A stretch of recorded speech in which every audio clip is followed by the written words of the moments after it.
कृपा की याचना करता हूँ कि वह मुझे आशीर्वाद प्रदान करें कि मैं इस विषय पर कुछ चर्चा कर सकूं और आप सबके भक्ति में कुछ वृद्धि करने में थोड़ा सा भाग ले सकूं।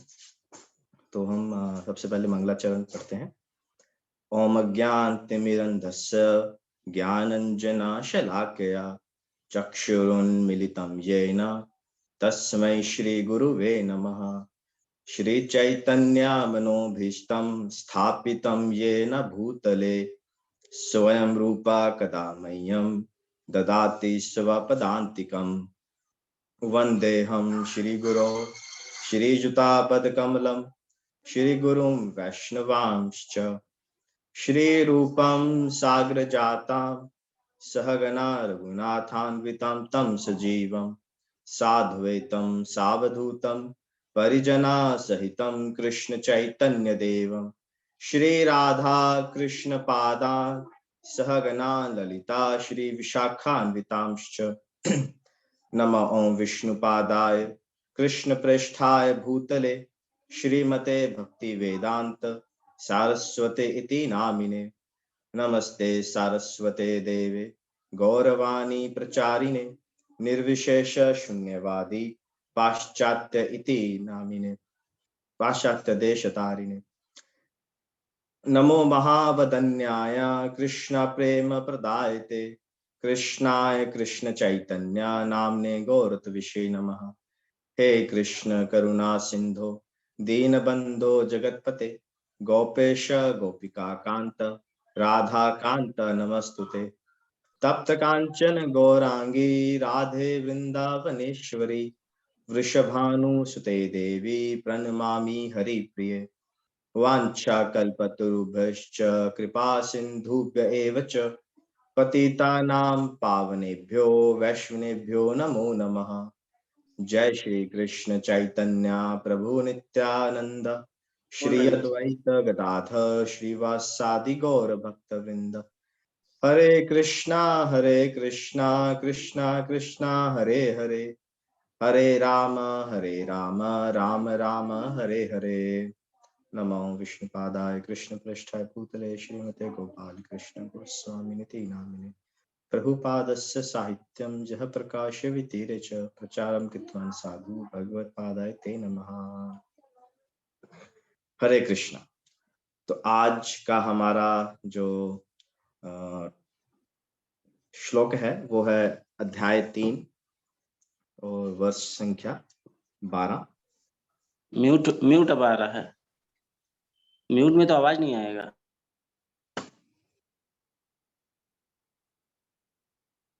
मेरा आवाज आ रहा है ना? जी प्रभु जी। तो हम इसको रिसाइट करते हैं।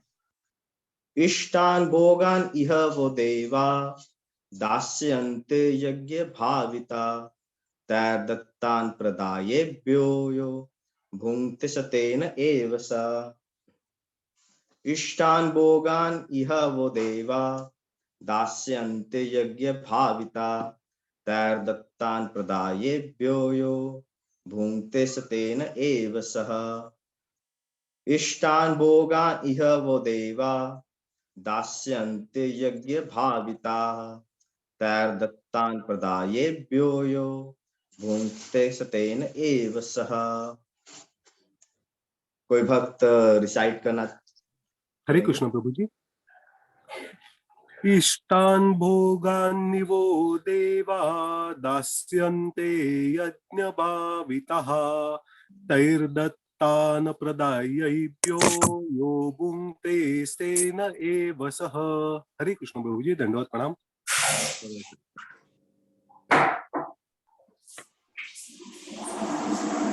कोई भक्त?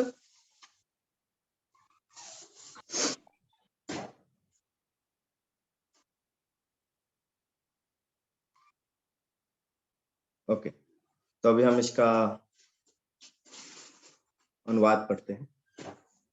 जीवन की विभिन्न आवश्यकताओं की पूर्ति करने वाले विभिन्न देवता यज्ञ संपन्न होने पर प्रसन्न होकर तुम्हारी सारी आवश्यकताओं की पूर्ति करेंगे, किंतु जो इन उपहारों को देवताओं को अर्पित किए बिना भोगता है वह निश्चित रूप से चोर है। तात्पर्य,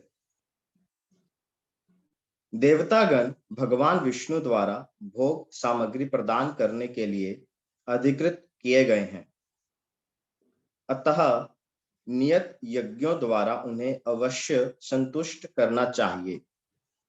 वेदों में विभिन्न देवताओं के लिए भिन्न भिन्न प्रकार के यज्ञों की संस्तुति है, किंतु वे सब अंततः भगवान को ही अर्पित किए जाते हैं।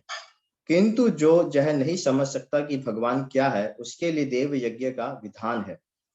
अनुष्ठान कर्ता के भौतिक गुणों के अनुसार वेदों के में विभिन्न प्रकार के यज्ञों का विधान है। विभिन्न देवताओं की पूजा भी उसी आधार पर अर्थात गुणों के अनुसार की जाती है। उदाहरणार्थ, मांसाहारियों को देवकाली की पूजा करने के लिए कहा जाता है, जो भौतिक प्रकृति की घोर रूपा है और देवी के समक्ष पशु बलि का आदेश है। किंतु जो सत्वगुणी है उनके लिए विष्णु की दिव्य पूजा बताई जाती है। अंततः समस्त यज्ञों का ध्येय उत्तरात्तर दिव्य पद प्राप्त करना है। सामान्य व्यक्ति के लिए कम से कम 5 यज्ञ आवश्यक हैं, जिन्हें पंच महायज्ञ कहते हैं। किंतु मनुष्य को यह जानना चाहिए कि जीवन की सारी आवश्यकताएं भगवान के देवता प्रतिनिधियों द्वारा ही पूरी की जाती हैं। कोई कुछ बना नहीं सकता। उदाहरणार्थ, मानव समाज के भोज्य पदार्थों को लें। इन भोज्य पदार्थों में शाकाहारियों के लिए अन्न, फल, शाक, दूध, चीनी आदि हैं, तथा मांसाहारियों के लिए मांस आदि, जिनमें से कोई भी पदार्थ मनुष्य नहीं बना सकता।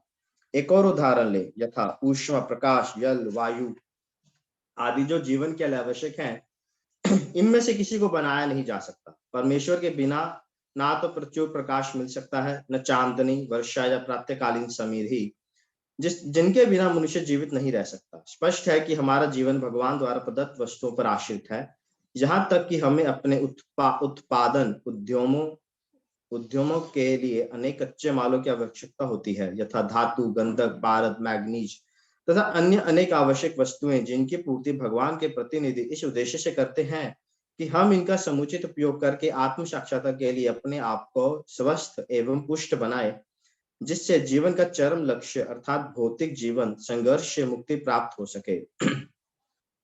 यज्ञ संपन्न करने से मानव जीवन का यह लक्ष्य प्राप्त हो जाता है। यदि हम जीवन उद्देश्य को भूलकर जीवन के प्रतिनिधियों से अपनी इंद्रिय तृप्ति के लिए वस्तुएं लेते रहेंगे तथा और इस संसार में अधिक अधिक फंसते जाएंगे, तो जो कि सृष्टि का उद्देश्य नहीं है, तो निश्चय ही हम चोर हैं और इस तरह हम प्रकृति के नियमों द्वारा दंडित होंगे।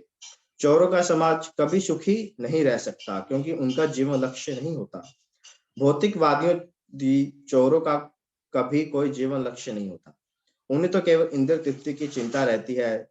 वे नहीं जानते कि यज्ञ किस प्रकार किए जाते हैं। किंतु चैतन्य महाप्रभु ने यज्ञ संपन्न करने की सरलतम विधि का प्रवर्तन किया।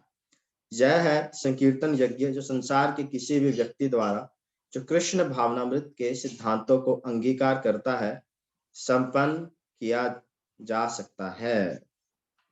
हरे कृष्ण। लंबा पद पठन। तो आप सभी भक्त, आज ये 12वां श्लोक है, तीसरे अध्याय जो कर्म योग है।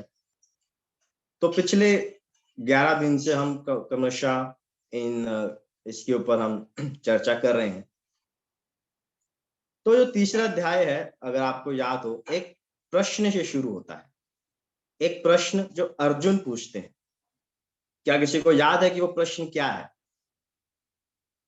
हरे कृष्ण प्रभु जी। अर्जुन शंका ये करते हैं पहले श्लोक में भगवान को कि भगवान, अगर बुद्धि ये जो है ये अगर कर्म से श्रेष्ठ है, तो आप मुझे ये घोर कर्म, युद्ध रूपी कर्म में क्यों फंसा रहे हो? बिल्कुल सही प्रभु जी। तो अर्जुन पूछते हैं कि हे जनाब, यदि आप बुद्धि को सकाम कर्म से श्रेष्ठ समझते हैं, तो आप मुझे घोर युद्ध में क्यों लगाना चाहते हैं? और ये प्रश्न अर्जुन को क्यों हुआ? आप सबने, हम सबने प्रथम अध्याय को एक एक वर्ष करके हमने उसके ऊपर चर्चा की, फिर दूसरे अध्याय पर चर्चा की।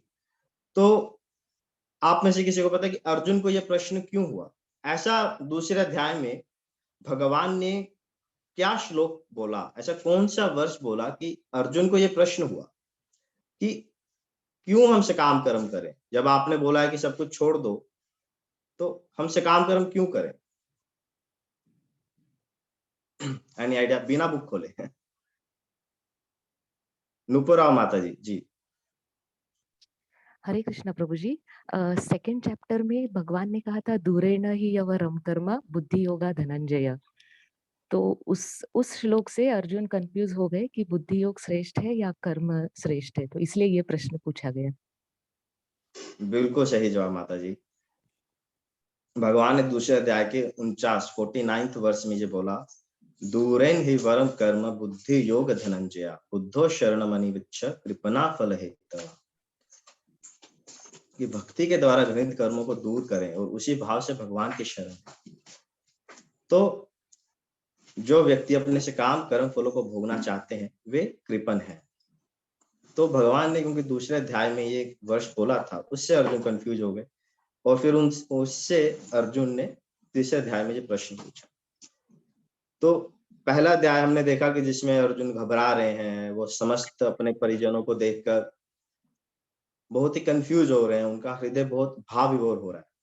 और दूसरे अध्याय में वो भगवान की शरण लेते हैं और भगवान उन्हें एक गीता का सार देते हैं, जिसका नाम भी हमारे दूसरे अध्याय गीता का सार है। तो उसमें भगवान ने लगभग गीता सेकंड अध्याय में ना हर टॉपिक कवर कर दिया। कर्म योग भी भगवान ने बोल दिया, ज्ञान योग भी बोल दिया, भक्ति योग भी बोल दिया, तो एक खिचड़ी सा बन गया था। तो जिससे अर्जुन कंफ्यूज होकर प्रश्न कर रहे हैं और फिर अभी तीसरे अध्याय से एक एक टॉपिक को लेकर डिटेल में उसकी चर्चा हो रही है। कर्म योग, फिर ज्ञान योग, फिर भक्ति योग। तो ये जस्ट हम एक रिकैप कर रहे हैं। तो इस प्रश्न के उत्तर में जो भगवान ने पहले दूसरे अध्याय में ये बोला, फिर इसके लिए अर्जुन ने एक प्रश्न पूछा है तीसरे अध्याय में। तो उस प्रश्न के उत्तर की श्रृंखला में क्रमशः ये श्लोक आ रहे हैं जिसमें भगवान कर्म की व्याख्या कर रहे हैं। जैसे सभी पिछले जो स्पीकर्स हैं उन्होंने ये बता दिया है, जो समझा दिया है कि भगवान ने कर्म छोड़ने को नहीं बोला है। भगवान कह रहे बिना कर्म किए आप अपने आप को मेंटेन नहीं कर पाएंगे। कर्म करना आवश्यक है, पर हमें कैसे कर्म करने हैं? जो भगवान की प्रसन्नता के साथ हो। जैसे हमारे माता जी ने अपने प्रवचन में बताया था, नियतम कुरु कर। तो उसी श्रृंखला में हम आगे बढ़ते हुए आज का जो हमारा जो श्लोक है उसको हम लेंगे, जिसमें यज्ञ की चर्चा हो रही है। यज्ञ, जैसे इंग्लिश हम सैक्रिफाइस कहते हैं। तो सामान्यतः जब हम यज्ञ शब्द सुनते हैं तो एक हमारे मन में एक छवि आती है जिसमें हवन कुंड हो, बाहर कलश हो, कलश में नारियल हो, ना उसमें आम के पत्ते हो और बहुत सारी सामग्री हो, ब्राह्मण है, भोग है, घी है, अग्नि है, बहुत सारी सामग्री है, बहुत सारे लोग हैं, है ना? तो ऐसी एक छवि आती है जो हमने टीवी सीरियल्स, मूवीज में, किताबों के द्वारा हमारे मन में है। तो जब हम यज्ञ करने की बात करते हैं तो सामान्यतः एक व्यक्ति थोड़ा घबरा जाता है, बैक फुट पे हो जाता है कि यज्ञ करने हैं मुझे, है ना? आज व्यक्ति विवाह यज्ञ करता है। हमारे भारत के कलकत्ता जैसे शहर में एक विवाह यज्ञ के लिए भी पंडित 51,000 रुपए लेते हैं। 51,000 रुपीज विवाह यज्ञ के लिए। तो उसमें ही व्यक्ति को चक्कर आ जाते हैं। आज हर व्यक्ति मेडिकल इंश्योरेंस की पॉलिसी लेके रखता है। कभी कहीं किसी की घर में कोई बीमार पड़ गया और उसे हॉस्पिटल जाना पड़ा और 10-1,000 का खर्चा आ गया तो सिर घूमने लग जाता है। तो कहाँ आज का मनुष्य यज्ञ करे जिसमें करोड़ों रुपयों का धन लगता है। प्रभुपाद जी कहते हैं प्राचीन काल में यज्ञ होते थे जो हमने पढ़े हैं, श्री भगवान राम ने, दशरथ महाराज, युधिष्ठिर महाराज ने किए, अश्वमेध यज्ञ, गोमेध यज्ञ। प्रभुपाद जी कहते हैं आज अगर आप पूरे दुनिया के सभी धनवान व्यक्तियों को एकत्रित भी कर देना तब भी वो एक यज्ञ नहीं कर सकते मिलके। युधिष्ठिर महाराज जी ने राजसूय यज्ञ किया, जिसके लिए धन प्राप्त करने के लिए अर्जुन पूरे पूरे धरती, मतलब उस समय तो सब पूरी धरती को भारत कहते थे, तो चारों दिशाओं में गए, धन, और जितने भी चारों दिशाओं में जितने भी राजा थे उन्हें परास्त करके उनसे धन लिया। इसलिए अर्जुन का एक नाम क्या है? धनंजय। तो इतना धन लगता है। तो आज का मनुष्य समझता है, जब हम यज्ञ कहते हैं तो वो कहता है, अरे मैं कैसे यज्ञ करूंगा? तो यज्ञ क्या है? तो यहाँ पर किस यज्ञ की बात हो रही है? शायद वही यज्ञ है, पर मैं थोड़ा सा खोज रहा था तो मुझे ये मिला, यज्ञ वै विष्णु इति श्रुते विष्णु तो सार्थम कर्म समाचर। तो श्रुते शब्द का अर्थ है वैदिक साहित्य। सरल शब्दों में, विष्णु की प्रसन्नता के लिए किया गया कार्य, जिस कार्य से भगवान विष्णु प्रसन्न होते हैं, उन्हें ही यज्ञ कहा जाता है। और प्रभुपाद जी ने इसे और सरल किया। प्रभुपाद जी कहते हैं, यज्ञ अर्थात विष्णु। इस हवन कुंड की जो अग्नि है वो भगवान विष्णु की जीवा है। इसीलिए जब हम हवन कुंड में आहुति देते हैं तो अपनी ये जो इंडेक्स फिंगर होता है, इसे टच किए बिना इन 3 उंगलों से हम आहुति देते हैं, बहुत ही आदर और सम्मान पूर्वक, क्योंकि हम भगवान विष्णु को फीड कर रहे हैं। तो अगर इस डेफिनेशन के आधार पर आप देखें, विष्णु की प्रसन्नता के लिए किया गया कार्य, तो इस आधार पर जो माताएं प्रतिदिन घर की रसोई में भगवान के लिए भोग बना रहे हैं, और जो प्रभु जी भोग अर्पण कर रहे हैं, भोग आरती गा रहे हैं, तो वो भी यज्ञ है। इंग्लिश में कुकिंग यज्ञ बोल सकते हैं, अन्न यज्ञ बोल सकते हैं, तो वो यज्ञ है। हम नाम जप करते हैं तो वो भी यज्ञ हो गया। आप सब सुन रहे हैं तो आप श्रवण यज्ञ कर रहे हैं, मैं बोल रहा हूं तो हम कीर्तन यज्ञ कर रहे हैं। तो अगर हम इन सब चीजों को मिला दें तो हम क्या कर रहे हैं? संकीर्तन यज्ञ। तो प्रभुपाद जी ने यज्ञ को इतना सरल बनाकर घर घर पहुंचा दिया है। तो ये प्रभुपाद जी की विशेष कृपा है।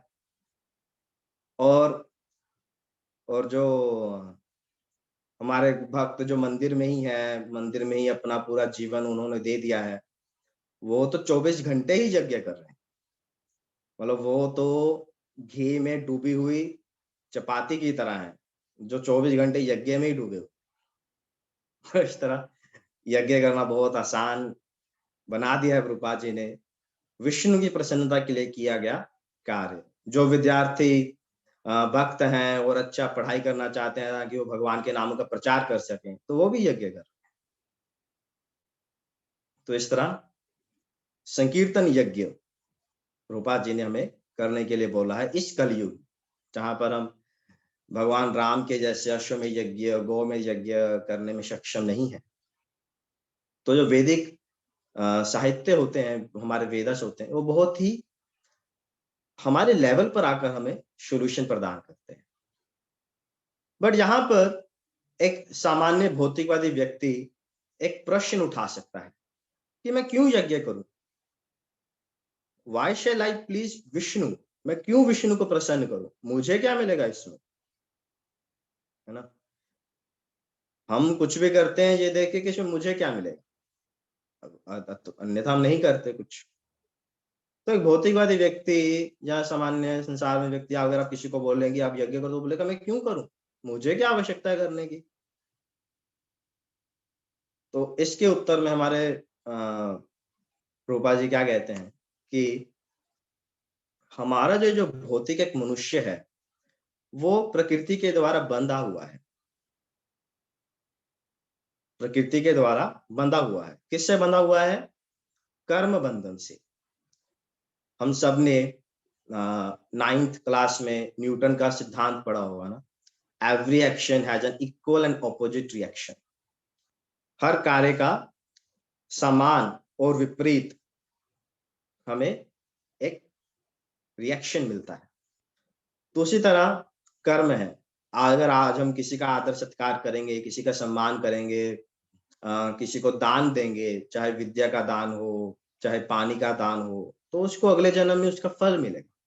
कि आप विद्या का दान कीजिए तो हो सकता है आप अगले जन्म में बहुत बड़े ज्ञानी बने, या पानी का दान दे तो हो सकता है आप आपके घर में बहुत कुएं हों या फिर आप नदी के किनारे आपका घर हो, है ना। महाभारत में धृतराष्ट्र जी कृष्ण से पूछते हैं कि हे कृष्ण, ऐसा क्यों हुआ मेरे साथ? क्यों मुझे इतना दुख झेलना पड़ा कि मेरे 100 पुत्र एक साथ मर जाएं? ऐसा क्यों हुआ मेरे साथ? कृष्ण कहते हैं कि हे धृतराष्ट्र, हे राजन, 50 जन्मों पूर्व आपके द्वारा एक पंछी के 100 अंडों की हत्या हो गई थी। एक पंछी के 100 अंडे यानी 100 बच्चे आपके द्वारा मर गए थे। तो इसके लिए आपको ये दुख मिला। तो धृतराष्ट्र जी कहते हैं कि अगर ऐसा ही था तो मुझे अगले जन्म में क्यों मिला? 50 अगले जन्म में क्यों नहीं मिला? 50 जन्मों का मुझे क्यों इंतजार करना पड़ा? तो फिर कृष्ण जी कहते हैं कि एक पुत्र के लिए भी बहुत पुण्य कर्म कमाना पड़ता है। तो आपको तो एक ही जन्म में 100 पुत्र चाहिए थे, तो उसके लिए भी तो आपको पुण्य कर्म कमाना पड़ेगा ना। तो इन 50 जन्मों में आपने इतना पुण्य कमाया कि आपको एक ही योनि में, मतलब एक ही देह में 100 पुत्रों का सौभाग्य प्राप्त हो। तो जब आपको इतना सौभाग्य मिला तो आपको उस कर्म का रिएक्शन मिल गया। तो इस तरह कर्म बंधन में हम बंधे हुए हैं। वो कहते हैं ना, मेरे दाता के दरबार में सब लोगों का खाता, जिसने जितना है कमाया वो उतना ही पाता। तो कर्म बंधन हम बांध देते हैं, और बंधने से क्या होता है, जिस तरह आप इसका ये त्रिशूल देख रहे हैं, तो भौतिक प्रकृति हमें कष्ट देती है। 3 कष्ट होते हैं, आध्यात्मिक, आदि भौतिक, आदि दैविक, है ना। कुछ मानसिक कष्ट होते हैं, कुछ शारीरिक कष्ट होते हैं, कुछ लोगों से आते हैं, कुछ प्रकृति से आते हैं। तो जीवात्मा कष्टों को भोगता रहता है इन इस कर्म बंधन में बंध कर। चाहे वो पुण्य करे, चाहे वो पाप करे, बंधन में वो बनता जाएगा, वो कोई मुक्त नहीं हो पाएगा। तो इसका फिर सॉल्यूशन क्या है? हाँ, इसका सॉल्यूशन है, तो क्या वो बंध ही गया, फिर वो क्या करेगा? हाँ, तो इसका उपचार है हमारे वैदिक साहित्य।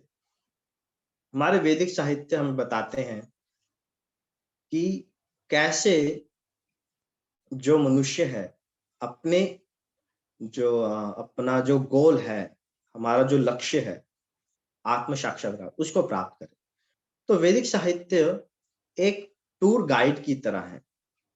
हम कहीं भी वेकेशन में जाते हैं तो एक गाइड कभी कभी लेते हैं ना, कभी आप किसी हिस्टोरिक प्लेस पर जाएं तो आपको वहां पर बहुत सारे गाइड मिलते हैं जो आपको बताते हैं कि ये किला किसने बनवाया था, इसका क्या महत्व है, यहाँ क्या होता था, वो क्या होता।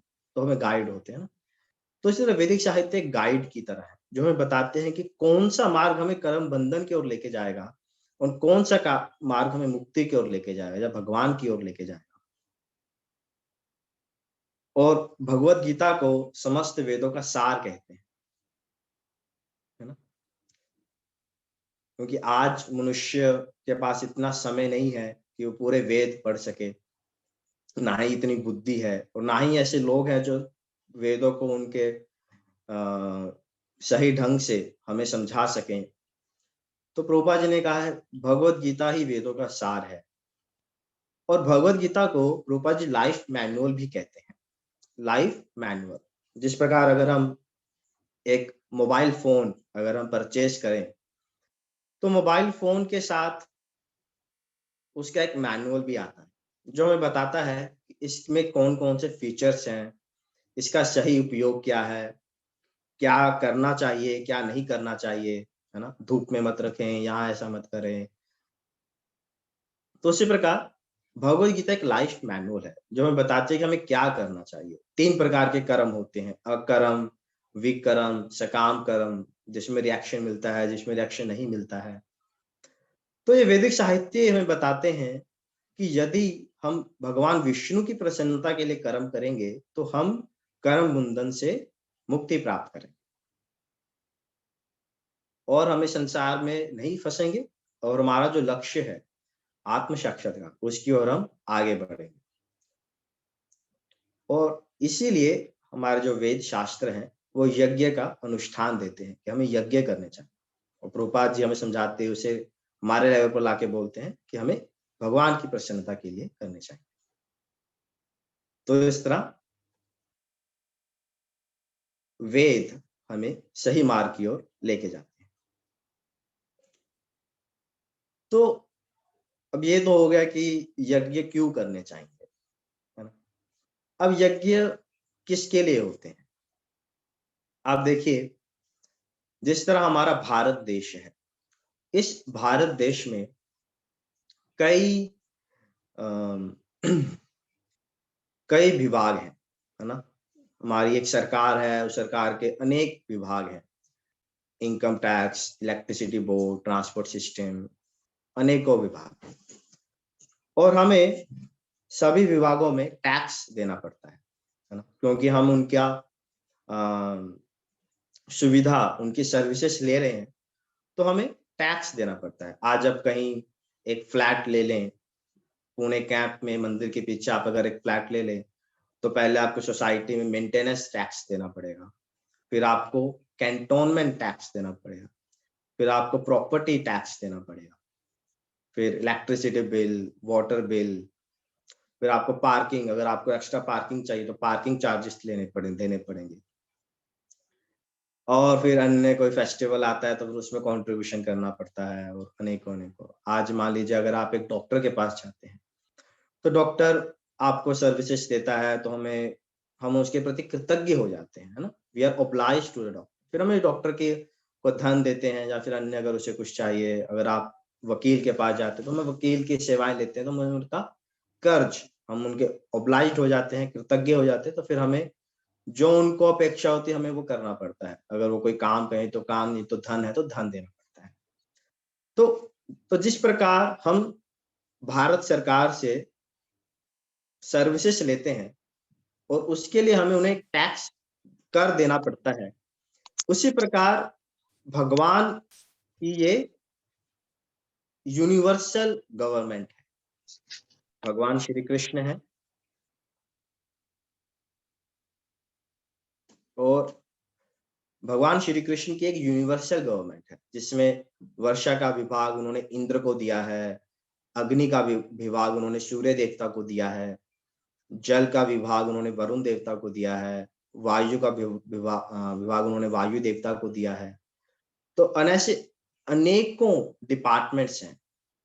हम अगर श्रीमद् भागवतम का सेकंड एंड थर्ड कैंटो पढ़ें, सेकंड थर्ड स्कंद, उसमें क्रिएशन, सृष्टि का वर्णन है, जिसमें इतने देवी देवताओं का वर्णन है कि याद रखना टेढ़ी खीर हो जाती है। इतने देवी देवता, आंख के देवता एक हैं, आंखों को रोशनी प्रदान करने वाले देवता एक हैं, नासिका के देवता अलग हैं, गंध के देवता अलग हैं, त्वचा के अलग हैं, हाथ के अलग हैं, पैर के अलग है, इतने देवी देवता हैं। तो और इतने देवी देवताओं का हमारे ऊपर उपकार है। कोई हमें आंखों की रोशनी दे रहा है, कोई हमें इंद्रियों को काम करने की शक्ति दे रहा है, कोई हमें सूर्य अग्नि दे रहा है, कोई हमें लाइट दे रहा है, कोई हमें वर्षा दे रहा है, कोई, है ना। आप देखिए, अगर सर्दियों के मौसम में एक दिन सूर्य ना निकले तो कितना मुश्किल हो जाता है जीना। खासकर नॉर्थ इंडिया में जो है वो इसका अनुभव कर सकते हैं। जिस दिन सूर्य नहीं निकलता है उस दिन कैसा होता है। पुणे एक विशेष स्थान है जहाँ पर सब मौसम एक जैसे होते हैं। तो इन देवी देवताओं का बहुत उपकार है, जिसका जैसे प्रभुपाद जी परपट में भी लिखते हैं। अगर आप इसके सेकंड पैराग्राफ का प्रथम लाइनें पढ़े, मनुष्य को यह जानना चाहिए कि जीवन की सारी आवश्यकताएं भगवान के देवता प्रतिनिधियों द्वारा ही पूरी की जाती है, कोई कुछ बना नहीं सकता।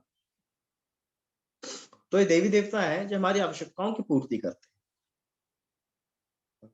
तो प्रभुपाद जी कहते हैं कि हमें जीने के लिए बहुत सारी चीजें चाहिए, और उसके लिए आप देवी देवताओं के लिए यज्ञ करें।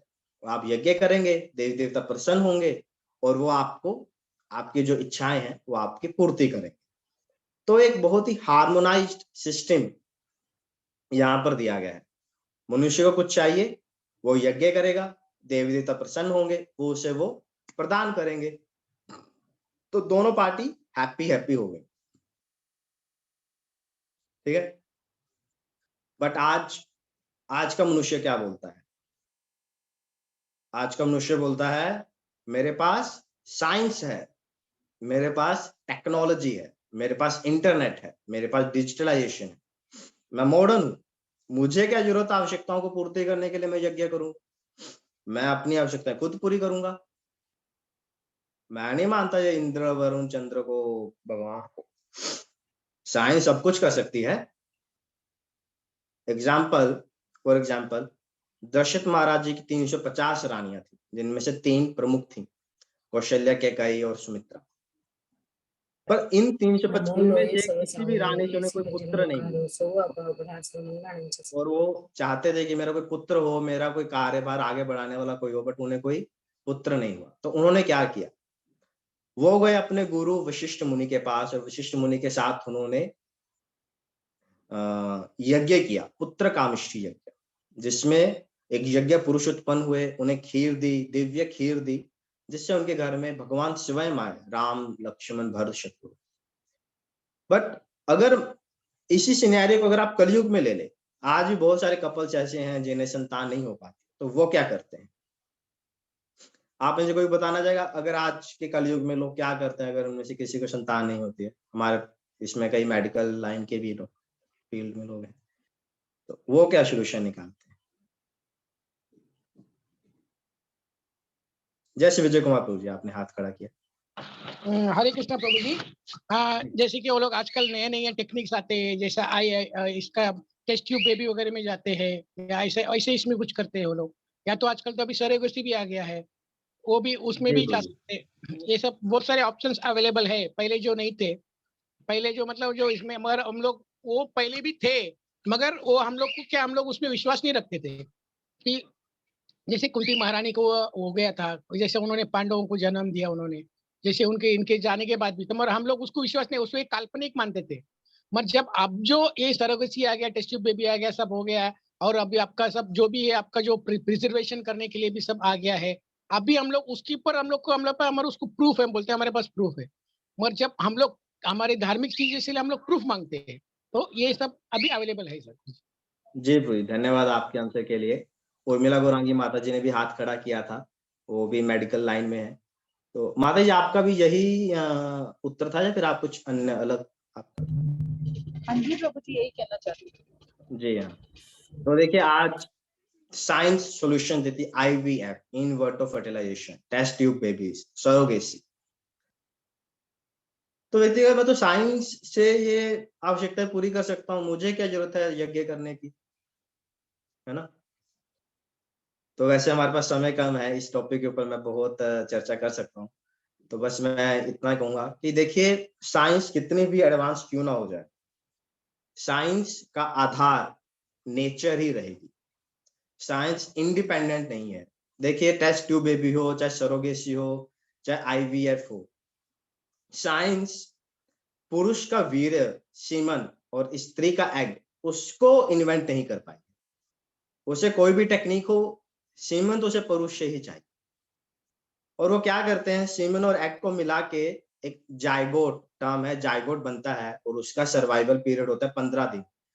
उसको वो एक मेडिकल इक्विपमेंट में रखते हैं, जो गर्भ, माता के गर्भ जैसा एक वातावरण प्रदान करता है।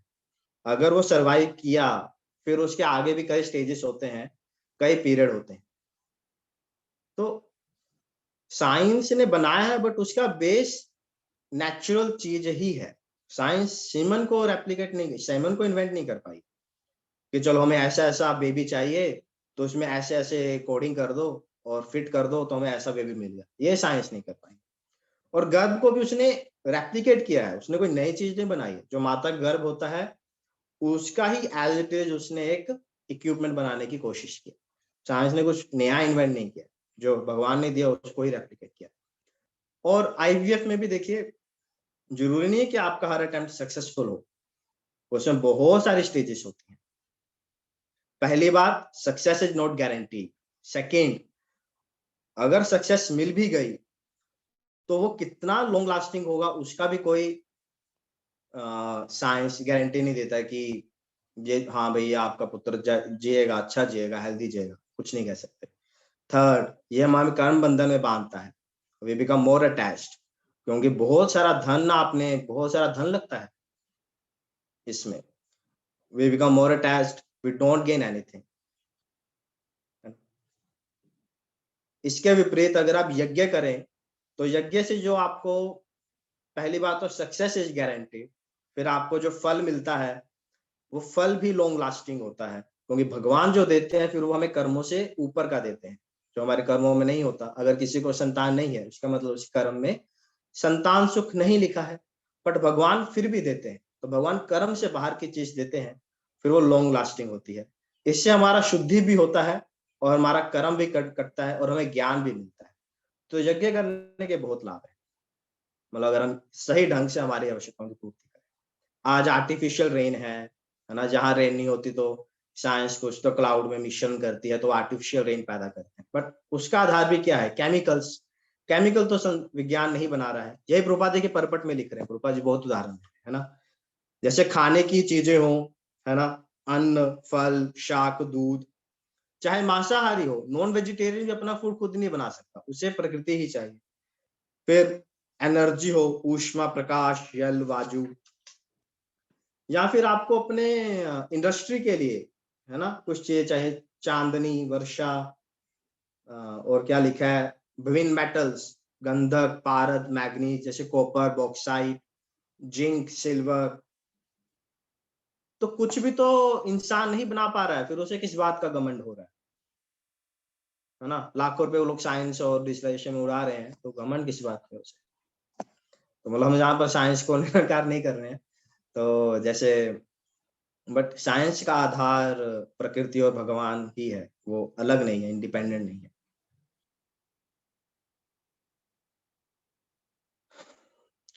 तो इसको हम थोड़ा आगे बढ़ाते हैं। तो पंच महायज्ञ, इस परपट में पहले पैराग्राफ की लास्ट लाइन में पंच महायज्ञों का वर्णन है। तो ये पंच महायज्ञ क्या है? देखिए, जो मनुष्य है वो कई लोगों का ऋणी है, जिनमें से 5 ये प्रमुख हैं। ऋषि, जो हमें अच्छा ज्ञान प्रदान करते हैं, स्क्रिप्चर्स, है ना, और हमें गाइड करते हैं। देव यज्ञ, देवतागण जो हमें जल, वायु, अग्नि, वर्षा ये सब प्रदान करें। पितृ यज्ञ, हमारे फोर फादर्स। नर अतिथि यज्ञ, जो अन्य लोग हैं जो हमारी सहायता करते हैं। और भूत यज्ञ, भूता मतलब भूतगण नहीं है, भूत मतलब बायोडाइवर्सिटी, जड़ी बूटियां। और इन सबके अधिष्ठाता देवता हैं ऋषि यज्ञ के भगवान शिव, देव यज्ञ के दुर्गा माता, पितृ यज्ञ के भगवान सूर्य, नर यज्ञ के गणेश जी, और भूत यज्ञ के भगवान विष्णु। तो ये पंच महायज्ञ बोलते हैं, क्योंकि हम जो है हम इन सबके ऋणी हैं, हम हमारा इनके ऊपर, इन सब का हमारे ऊपर कर्ज है।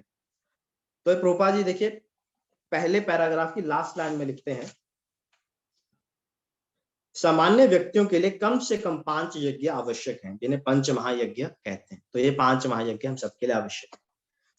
तो आप सब बोल रहे होंगे कि ऋषिमित्र दास आज क्या बोल रहा है कि देवी देवताओं के यज्ञ करने हैं। कल तो मिला माता जी ने कहा था कि डायरेक्ट करना है और देवी देवताओं के चक्कर में नहीं पड़ना है। तो इसका उत्तर हमें मिलता है श्रीमद् भागवतम में।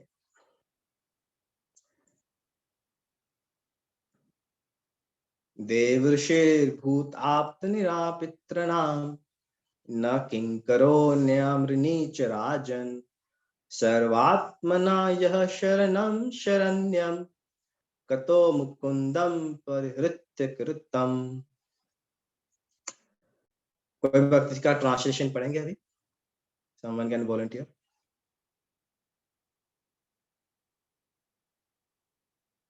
हरे कृष्णा प्रभु जी। Praise God। हे राजा, जिसने सारे भौतिक कर्तव्यों को त्याग दिया है और मुकुंद के कमल चरणों का पूरा आश्रय ले लिया है, जो सभी को आश्रय प्रदान करता है, वह देवताओं, महान ऋषियों, साधारण जीवित प्राणियों, रिश्तेदारों, दोस्तों, मानव जाति या यहाँ तक कि अपने पूर्वजों का भी ऋणी नहीं है, जिनका निधन हो गया है। चूंकि जीवित संस्थाओं के ऐसे सभी वर्ग सर्वोच्च प्रभु का हिस्सा और पार्सल है, इसलिए जिसने प्रभु की सेवा के लिए आत्मसमर्पण कर दिया है, उसे ऐसे व्यक्तियों की अलग से सेवा करने की कोई आवश्यकता नहीं है। हरे कृष्ण प्रभु। हरि बोल। थैंक यू नित्या माता जी। तो जहाँ प्रभुपाद जी ने बोल दिया है, जिसने ली है भगवान की शरण, उसे नहीं करनी है कोई कर्म। ठीक है, तो मान लीजिए हमारे ऑनरेबल प्राइम मिनिस्टर श्रीमान नरेंद्र मोदी जी बोलते हैं, सच्चिदानंद श्यामदास, तुम्हें कोई कर पे करने की आवश्यकता नहीं है, तुम्हारे ऊपर कोई टैक्स नहीं लगेगा, तुम्हें कोई बिजली का बिल नहीं देना है, तुम्हें कोई पानी का बिल नहीं देना है, तो कोई क्या कर लेगा? तो जब भगवान बोलते हैं इंद्र वरुण ऋषि सब चुप बैठो, ये मेरा भक्त है, इसको कुछ नहीं लगेगा, टच मी नॉट, तो वो हो जाता है ट्रांसडेंटल। तो इसको ही प्रभुपाद जी इस परपट के लास्ट टाइम में लिख रहे हैं, यह है संकीर्तन यज्ञ जो संसार के किसी भी व्यक्ति द्वारा जो कृष्ण भावनामृत के सिद्धांतों को अंगीकार करता है संपन्न किया जा सकता है। तो ये महाप्रभु की चैतन्य महाप्रभु ने यज्ञ संपन्न करने की सरलतम विधि का प्रवर्तन किया है। तो जय गौर हरि। और इसी के साथ ही धन्यवाद आप सबका जो आप सबने मुझे सहन किया, और कोई त्रुटि हुई हो तो क्षमा करें, और थैंक यू वेरी मच।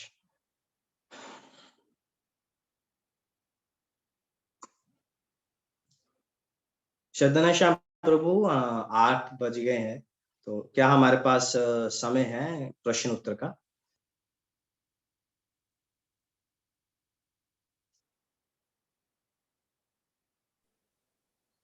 एक आधा क्वेश्चन ले सकते हो। ठीक है, तो हम अभी एक प्रश्न ले लेते हैं। तो अभिजीत कुलकर्णी प्रभु ने हाथ खड़ा किया है। जी प्रभु जी बताइए। हरे कृष्ण प्रभु जी, दंडवत प्रणाम। मेरा एक जिज्ञासा है, सवाल तो ऐसा नहीं बोल सकते। पहला, आपने ये तो बता दिया कि देवताओं का हम यज्ञ करेंगे और उनको प्रसन्न करेंगे तो हमारी भौतिक आवश्यकताएं पूरी हो जाती है, लेकिन हमको भगवान की शरणागति लेनी चाहिए ताकि हम सब ऋण से मुक्त हो जाएंगे। लेकिन मुझे ये सवाल है कि जो आदमी ये सब नहीं करना चाहता है या नहीं करता है, उसका क्या होता है? वो कर्म बंधन में फंसता है प्रभु जी।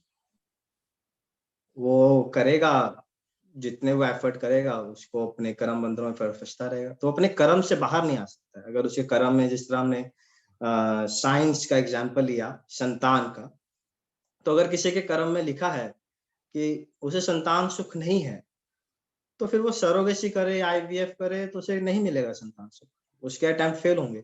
हमारे एक मित्र हैं, मेरे साथ ऑफिस में काम करते थे, तो उन्होंने भी संतान नहीं थी, तो वो पुणे के विमान नगर में आईवीएफ का एक बहुत बड़ा हॉस्पिटल है, उसमें जाते थे। उन्हें कम से कम 5 साल लगे, around 8 to 10 lakh rupees spent. उसके बाद भी मुझे बताते थे कि उनके अटेम्प्ट सक्सेसफुली नहीं हो रहे हैं, हालांकि उनको हुआ 5 साल के बाद उन्हें संतान हुई। तो ऐसे कर्म से हम लड़ नहीं सकते, और लड़ेंगे भी तो हमें उसमें हमारा कोई शुद्धिकरण नहीं होगा, हमारा अटैचमेंट ही बढ़ेगा, है ना। जैसे मान लीजिए किसी के नाक में कोई दाग है या कुछ चेंज है, तो वो क्या करेगा? वो प्लास्टिक सर्जरी करा, है ना। तो प्लास्टिक सर्जरी से उसका ये तो ठीक हो गया, बट उसका कर्म अधूरा रह गया, है ना। उसको कर्म में था कि तुम इतना भोगोगे, और उसने नहीं भोगा, उसका नाक टेढ़ा तो उसने सही करा लिया, तो उसको अगले जन्म में भी टेढ़ी नाक मिलेगी। तो कर्म से हम बचेंगे नहीं, अगर वो यज्ञ या इस मार्ग को नहीं लेगा तो वो कर्म बंधन में फंसता जाएगा। जिस तरह कैसेट होती है ना, उसमें कैसे रूप घूमती रहती है, आपने तो देखी होगी कैसेट। तो बस वो कर्म बंधन फंसते रहेंगे, कभी बाहर नहीं निकल पाएगा। ओके प्रभु जी, धन्यवाद। हरे कृष्ण, हरे दंडवत कृष्ण। प्रणाम। तो 8:05 हो गया है। अगर किसी का कोई प्रश्न हो तो वो मुझे व्यक्तिगत संपर्क कर सकता है, मेरा नंबर आप व्हाट्सएप ग्रुप में है। तो इसी के साथ मैं विराम देता हूँ। Thank you very much. Hare Krishna.